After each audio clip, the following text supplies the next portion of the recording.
Okay, so apart from cleaning the dryer vent in the wall, uh, I also use a vacuum cleaner to clean this uh, connection, uh, dryer vent connection, and there's a lot of dirt I got out from here.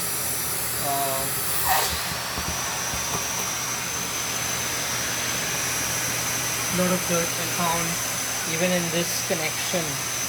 Maybe this is causing the dryer to not dry properly. So it's important to even clean this.